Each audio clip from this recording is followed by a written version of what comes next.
माझा भारत देश विकायचा आहे. हो विकायचा का विकायचा आहे? हो विकायचा आहे, कारण माझ्या देशातील एकाही स्त्रीवर अत्याचार होत नाही म्हणून मला माझा भारत देश विकायचा आहे. माझ्या भारत देशामध्ये एकाही शेतकऱ्याची आत्महत्या होत नाही म्हणून मला माझा भारत देश विकायचा आहे. माझ्या भारत देशात एकाही ठिकाणी बॉम्बस्फोट होत नाही म्हणून मला भारत देश विकायचा आहे. माझ्या देशातील नागरिक माझ्या जवानांना दगडाने ठेचून मारत नाहीत म्हणून मला माझा भारत देश विकायचा आहे. माझ्या भारत देशातील आरक्षणासाठी एकही जातीय मोर्चा निघत नाही म्हणून मला माझा भारत देश विकायचा आहे. माझ्या भारत देशामध्ये एकही तरुण बेरोजगार नाही म्हणून मला माझा भारत देश विकायचा आहे. माझ्या भारत देशात कुठेही संविधानाच्या प्रती जाळल्या जात नाहीत म्हणून मला माझा भारत देश विकायचा आहे. माझ्या भारत देशामध्ये एका विचारात हत्या होत नाही म्हणून मला माझा भारत देश अरे बास बास बास, भारत देश काय भाजीपाला आहे विकायला? हो, बिकाऊ देशभक्तीला कवटाळून माझ्या देशाची किंमत भाजीपाला एवढ्या करणाऱ्या लोकांमुळे मला माझा भारत देश विकायचा आहे. आणि म्हणूनच श्री भगवती हायस्कूल मुडगे सहर्ष सविनय सादर करीत आहोत पथनाट्य मला माझा भारत देश विकायचा आहे. हे विकायचा आहे, विकायचा आहे, भारत देश विकायचा आहे. विकायचा आहे, विकायचा आहे, भारत देश विकायचा आहे. हो. Breaking news breaking news breaking news. आज पुन्हा एकदा एका शेतकऱ्याने केले आत्महत्या आणि यावर आपण पाहूया कृषी मंत्र्यांचे मत. मला खूपच दुःख होत आहे. पुन्हा एकदा भारतातल्या शेतकऱ्याने आत्महत्या केली आहे. म्हणूनच सरकारतर्फे मदत निधीमधून शेतकऱ्याच्या कुटुंबाला 5 लाख रुपये जाईल. आई ते बघ 5 लाख रुपये देत आहेत. आपले बाबा कधी मरणार? मग आपल्याला पण असा निधी मिळेल, त्यातून माझं शिक्षण पण होईल आणि ताईचं लग्न पण. आत्महत्येची चाहूल लागताच गिधाडं टपलेली असतात. अरे आत्महत्येची चाहूल लागताच गिधाडं टपलेली असतात. आयते लचके तोडायला ती हपापलेली असतात. टपलेल्या गिधण्यासाठी आत्महत्येची एक संधी आहे. टपलेल्या गिधण्यासाठी आत्महत्येची एक संधी आहे. अधिकारी म्हणती साहेबांना, साहेब आपली इथं चांदी आहे. साहेब आपली इथं चांदी आहे. हे विकायचा आहे, विकायचा आहे, भारत देश विकायचा आहे. विकायचा आहे, विकायचा आहे, भारत देश विकायचा आहे.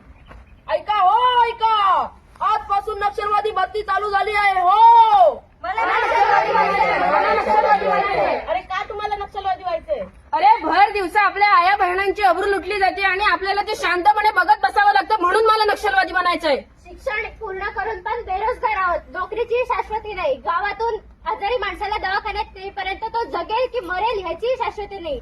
या सगळ्या परिस्थितीवर सरकारची फक्त आश्वासनं मिळतात म्हणून मला नक्षलवादी व्हायचंय. उच्च शिक्षणापेक्षा देवधर्मात पैसे खर्च करणारे शासनाविरुद्ध मला नक्षलवादी बनायचंय. कळेना माणसांना भावना आसुवांची, कळेना माणसांना भावना आसुवांची. माणसाने पसरली दहशत माणसाची, माणसाने पसरली दहशत माणसाची. मनातील सूर भावनेने माणूस मारला जातोय.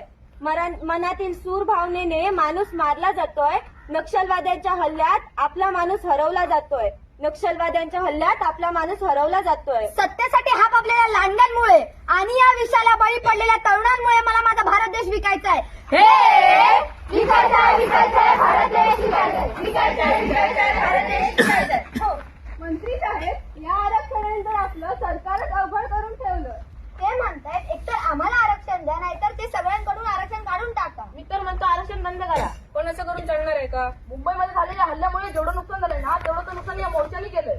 आतापर्यंत जेवढं आरक्षण दिलं गेलंय त्यापेक्षा अधिक आरक्षण दिलं गेलं तर संविधानाच्या विरोधात होईल. संविधानाच्या विरोधात तर सोडा, इथं तर संविधानाच्या प्रतीच जाळलं जातं. ऐका, जे काय चाललंय ते चालू द्या. ज्यांना आरक्षण मिळालेलं आहे त्यांचं आरक्षण काढून चालणार नाही व ज्यांना आरक्षण पाहिजे त्यांना मिळेल अशी आश्वासनं द्या.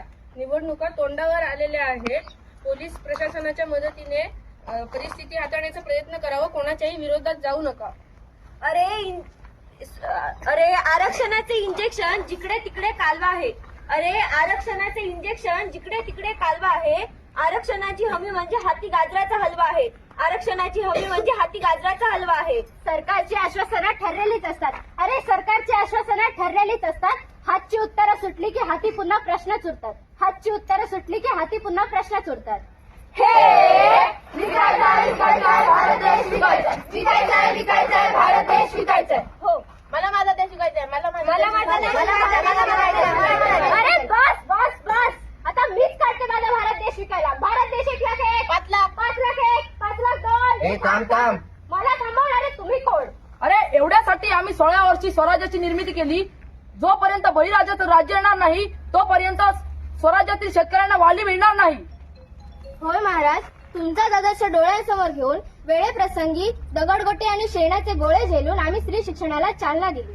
देश हा शिकूनच मोठा होतो आणि स्त्रियांना सन्मान देऊनच मोठा होतो हे आपल्याला कळायलाच हवे.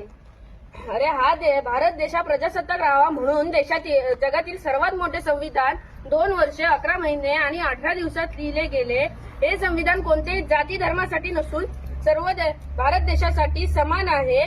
तर ह्या संविधानाच्या प्रती जाळून देशभक्तीला विकू पाहणाऱ्या लोकांना तुम्ही ठग पाहू नका. तर महापुरुषांच्या विचारांनी तुम्ही हा देश घडवा, नटवा व सजवा. हो हो, हे सर्व खरं आहे. पण आजकालच्या तरुणांनी तुमच्या विचारांवर चालण्याऐवजी तुमच्या विचारांचा तमाशा मांडून ठेवलाय. तुमच्या विचारांचा तमाशा मांडून ठेवलाय. काय चाललंय आजकालच्या जगात?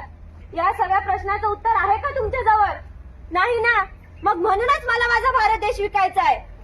भारत देश विकायचा आहे, विकायचा आहे, विकायचा आहे, भारत देश विकायचा आहे. हो, धन्यवाद.